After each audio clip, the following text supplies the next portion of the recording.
আজ জিভে জল আসা একটি রেসিপি নিয়ে হাজির হয়ে গেলাম। আজ বানিয়ে দেখাবো কাঁচা আমের টক ঝাল মিষ্টি শরবত। এই শরবত যেমন তৃষ্ণা মেটাবে, তেমনি অনেক পুষ্টিগুণেও ভরা। কাঁচা আমের শরবত বানানোর জন্য সবুজ সতেজ কাঁচা আম নিয়েছি। আমের খোসা ছাড়িয়ে এরকম ছোট ছোট পিস করে কেটে নিয়েছি। অল্প কিছু উপকরণ দিয়ে স্বাস্থ্যকর উপায়ে মাত্র কয়েক মিনিটেই এই শরবতটি কিভাবে বানানো যায় চলুন দেখে নিই। আমের টুকরোগুলোতে মিক্সিতে নিয়ে নিয়েছি। এখন এর সাথে নিয়ে নিচ্ছি একটা কাঁচা লঙ্কা। অবশ্য ঝালটা নিজেদের স্বাদ বুঝে কমিয়ে বা বাড়িয়ে নেবেন। দিয়ে দিচ্ছি পাতিলেবুর রস। লেবুর রসটা অবশ্যই দেবেন, কারণ লেবুর রস আমাদের শরীরের জন্য খুবই উপকারী, আর শরবতের স্বাদটাও বহুগুণ বেড়ে যায়। এখন দিয়ে দিচ্ছি পুদিনা পাতা।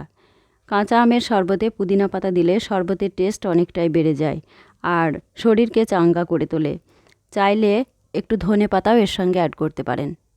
আর শরবতটা একটু মিষ্টি করার জন্য দিয়ে দিলাম 3 টেবিল চামচ চিনি আর 1 চা চামচ বিট লবণ। সামান্য একটু সাদা লবণও অ্যাড করে নিতে পারেন।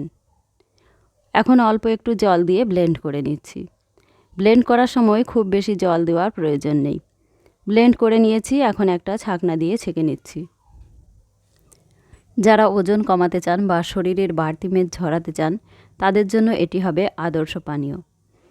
আর এখন তাপমাত্রা এতটাই বেড়েছে, আমাদের সকলেরই নিয়মিত শরবত খাওয়া খুব প্রয়োজন।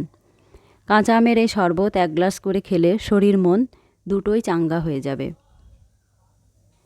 এটা ছেঁকে নেওয়া হয়ে গেছে, এখন গ্লাসে সার্ভ করার পালা। এই শরবতটা একটু ঠান্ডা খেতেই বেশি ভালো লাগে, তাই কয়েক পিস আইস দিয়ে দিচ্ছি। আর শরবতটা সার্ভ করার সময় আইসটা মেশাবেন, না হলে আবার শরবতটা বেশি পাতলা হয়ে যাবে। এখন একটা স্লাইস করা লেবু আর ঠান্ডা জল দিয়ে দিলাম।